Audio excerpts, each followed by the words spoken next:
कहते हैं शनि देव की नजर जिस पर पड़ जाए उसका जीवन संघर्षों से भर जाता है। पर जरा सोचिए, अगर वही शनि देव किसी से परास्त हो जाएं तो। रावण की लंका में एक ऐसा रहस्य छुपा था जिसे सुनकर देवता भी कांप उठे थे।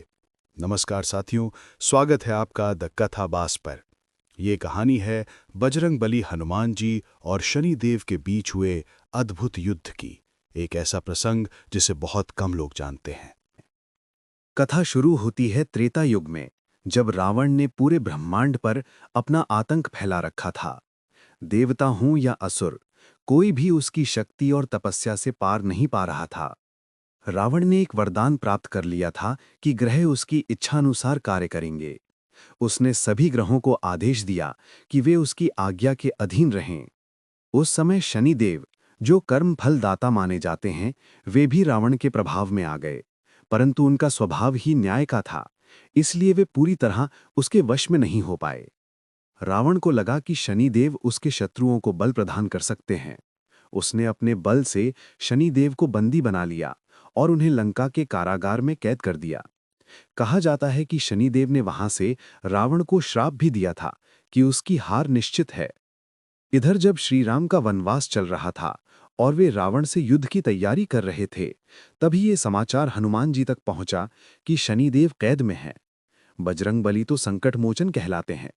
जब भी कोई भक्त या देवता संकट में पड़ा, वे दौड़े चले आए। उन्होंने निश्चय किया कि वे लंका जाकर शनिदेव को मुक्त करेंगे। हनुमान जी ने समुद्र लांघा और लंका पहुंचे। वहां उन्होंने देखा कि शनिदेव वास्तव में कैद हैं। उनके शरीर पर बेड़ियां जकड़ी हुई हैं, परंतु उनकी दृष्टि अब भी प्रखर है। शनिदेव ने हनुमान जी को देखकर कहा, वत्स, यदि तुम मुझे मुक्त करोगे तो याद रखना, मेरी दृष्टि जिस पर पड़ती है उसके जीवन में कठिनाइयां आ जाती हैं।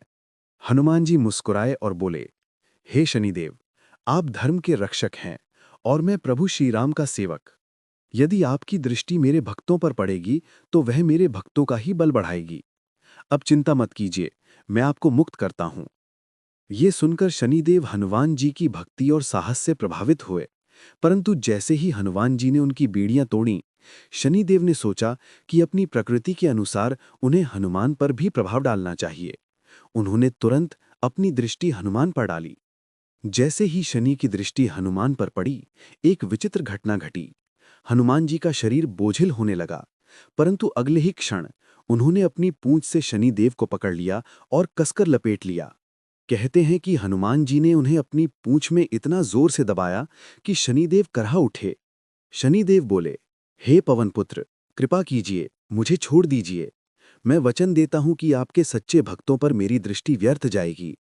जो हनुमान चालीसा का पाठ करेगा, उसका जीवन मेरे प्रभाव से सुरक्षित रहेगा। हनुमान जी ने ये सुनकर अपनी पूंछ ढीली की और शनिदेव को मुक्त किया। शनिदेव ने हनुमान जी को प्रणाम किया और आशीर्वाद दिया, हे अंजनी सुत, आपने मुझे रावण की कैद से भी मुक्त किया और मेरे अहंकार को भी तोड़ा। अब से आपके भक्तों को मैं कभी कष्ट नहीं दूंगा, बल्कि उन्हें ये अवसर दूंगा कि वे अपने कर्मों के द्वारा मेरे प्रभाव को बदल सकें। इसके बाद शनिदेव ने वचन निभाया। तभी से माना जाता है कि जो भी हनुमान जी की भक्ति करता है, उस पर शनि की ढैया और साढ़े साथी का प्रभाव भी कम हो जाता है। और यही कारण है कि शनिवार के दिन हनुमान मंदिरों में विशेष पूजा की जाती है। भक्त हनुमान चालीसा का पाठ करते हैं ताकि शनिदेव का प्रभाव शांत हो और जीवन में आने वाले संकट दूर हों। कहानी हमें ये सिखाती है कि शक्ति तभी सार्थक है जब उसका उपयोग दूसरों के कल्याण के लिए हो। हनुमान जी ने न केवल शनिदेव को मुक्त किया, बल्कि संपूर्ण मानव जाति को भी एक वरदान दे दिया कि यदि आप सच्चे मन से हनुमान जी की शरण में जाते हैं, तो कोई भी ग्रह, कोई भी विपत्ति आपके मार्ग को रोक नहीं सकती। तो साथियों, ये थी हनुमान जी और शनिदेव की अद्भुत कथा। एक ऐसा रहस्य जो भक्ति और शक्ति दोनों का परिचय कराता है। अगर आपको ये कहानी पसंद आई हो तो कमेंट में जरूर लिखिए, जय बजरंगबली। और बताइए कि आप अगली बार कौन सी रहस्यमयी कथा सुनना चाहेंगे। तो वीडियो को लाइक करें, सब्सक्राइब करें और बेल आइकन दबाएं ताकि अगली वीडियो सबसे पहले आप तक पहुंचे।